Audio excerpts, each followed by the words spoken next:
معاذ امین بھائی رحیم خان سے سوال کرتے ہیں کہ ہمارے امام مسجد ہیں تو وہ داڑھی کٹواتے ہیں تو کیا ان کے پیچھے نماز ہو جائے گی؟ دیکھیے، داڑھی کے مسئلے کے حوالے سے نا کچھ چیزیں ذہن میں رکھیں۔ سب سے پہلی بات تو یہ ہے کہ اللہ تعالیٰ نے ہمیں دنیا میں اپنی عبادت کے لیے پیدا کیا ہے، اور عبادت کے لیے اصول اور ضابطے بتائیں۔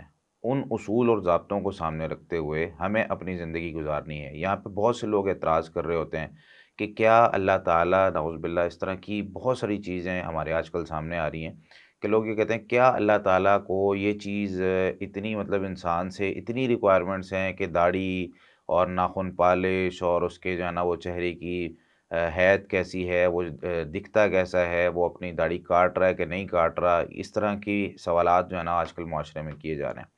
بھئی اللہ تعالیٰ نے یہ دنیا بنائی ہے، اس کی مثال یوں سمجھ لیں کہ ایک شخص ہے جس نے کمپنی بنائی ہے۔ اب وہ کمپنی میں کیا چلانا چاہتا ہے، کیا بیچنا چاہتا ہے، کس طرح کے ورکرز رکھنا چاہتا ہے، کوئی اس سے سوال نہیں کرتا۔ وہ جو بھی ایک معاشرے میں رہتے ہوئے کوئی کام کرتا ہے، اگر وہ صحیح ہے تو معاشرہ اس کو قبول کرتا ہے۔ اگر مثال کے طور پر مجھے کام پہ رکھتا ہے، میں اس کا کام نہیں کر رہا، وہ مجھے نکالنے کی حیثیت بھی رکھتا ہے کیونکہ وہ مالک ہے۔ یہ مثال صرف دینے کا مقصد یہ ہے کہ بھائی جس کی چیز ہے وہ کچھ بھی کر سکتا ہے اس میں۔ تو اللہ تعالیٰ نے یہ دنیا بنائی ہے، یہاں انسانوں کو پیدا کیا اپنی عبادت کے لیے۔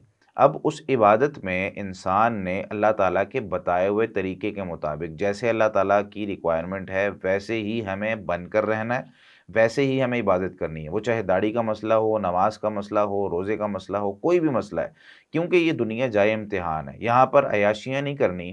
ہاں، جتنی اللہ تعالیٰ نے اجازت دی ہے وہ اتنا ہم کھا پی بھی سکتے ہیں، خوشی غمی یہ سب دنیا کا حصہ ہے، لیکن اصل زندگی دنیا کی جو ہے وہ اس کے اندر فتنے، آزمائشیں، اور ہمیں جو ہے نا وہ اللہ تعالیٰ نے امتحان کے لیے پیدا کیا ہے کہ بھئی تم جاؤ عمل کرو، میں نے دیکھنا ہے تم میں سے اچھے عمل کون کرتا ہے، میں نے دیکھنا ہے تم میں سے کون جو ہے وہ عمل کر کے میرے پاس آتا ہے، اور میں پھر اسے جزا یا سزا دوں گا۔ اب یہاں اللہ تعالیٰ نے جو ہمارے ذمے چیزیں لگائی ہیں، نماز تو پڑھنی ہے یا نماز پڑھانی ہے۔ اب نماز پڑھاتے ہوئے جو امام ہے، امام کے لیے یا امام ہو یا نہ ہو، نبی کریم صلی اللہ علیہ وسلم کی زندگی سے ہم دیکھیں تو ہمیں داڑھی کا حکم ملتا ہے، اور آپ صلی اللہ علیہ وسلم نے یہ جو ہمارے معاشرے میں نا داڑھی رکھنا سنت ہے، سنت بھی ہے، فرض بھی ہے، کیونکہ آپ صلی اللہ علیہ وسلم کا جو حکم ہوتا ہے وہ فرض ہوتا ہے۔ اور داڑھی کے بارے میں نبی کریم صلی اللہ علیہ وسلم کے 5 حکم ہیں، جس میں سے آپ صلی اللہ علیہ وسلم نے ایک حدیث میں ارشاد فرمایا کہ وفر اللحا و احف الشوارب، کے داڑھی کو بڑھاؤ، اور ایک حدیث میں ہے ارخ اللحا خالف المجوس، ایک حدیث میں ہے کہ داڑھی کو لٹکاؤ اور مجوسیوں کی مخالفت کرو، ایک حدیث میں ہے خالف المشرکین، مشرکین کی مخالفت کرو۔ یہ حدیثیں جو ہیں صحیح بخاری میں 5892 نمبر اور صحیح مسلم میں 260 نمبر پر موجود ہیں۔ اس طرح کی دیگر حدیثیں بھی موجود ہیں جن میں آپ صلی اللہ علیہ وسلم کا حکم بھی ہے۔ تو سنت اس کام کو کہتے ہیں جو آپ صلی اللہ علیہ وسلم کرتے تھے، اور فرض وہ ہو جاتا ہے جس کا آپ صلی اللہ علیہ وسلم نے حکم دیا ہے۔ تو یہ سنت بھی ہے، فرض بھی ہے، داڑھی رکھنا۔ جتنے بھی علماء کرام گزرے ہیں، چاہے وہ امام مالک ہیں، امام شافعی ہیں، امام ابو حنیفہ ہیں، امام احمد بن حنبل ہیں، یا دیگر محدثین، سارے بڑے بڑے علماء کرام، سب یہ کہتے ہیں داڑھی رکھنا فرض ہے۔ ہاں، ایک جگہ جا کے اختلاف کہاں سے شروع ہوتا ہے کہ ایک مٹھی کے بعد کاٹ سکتے ہیں کہ نہیں کاٹ سکتے، اس چیز میں اختلاف ہے۔ ہم نے اس اختلاف کو شروع میں ہی رکھ دیا ہے۔ ہر مسلمان کے لیے نبی کریم صلی اللہ علیہ وسلم کا یہ حکم ہے، اس میں چاہے امام ہے چاہے وہ کوئی عام آدمی ہے، یہ اللہ رب العالمین کا حکم ہے، جو اللہ کو چہرہ پسند ہے، اللہ تعالیٰ نے اس چیز کا ہمیں حکم دیا۔ اب ہم جو ہے نا وہ شیطان نے جس طرح کہا تھا کہ میں ان کی شکلیں جو ہے نا بدلوں گا یا ان کو بدلنے کا کہوں گا اور یہ بدلیں گے بھی، تو اللہ تعالیٰ نے کہا تھا کہ میرے جو متقی بندے ہیں، جو میرے پرہیزگار بندے ہیں، ان پر تیرا جو ہے نا وہ زور زبردستی تیری نہیں چل سکے گی۔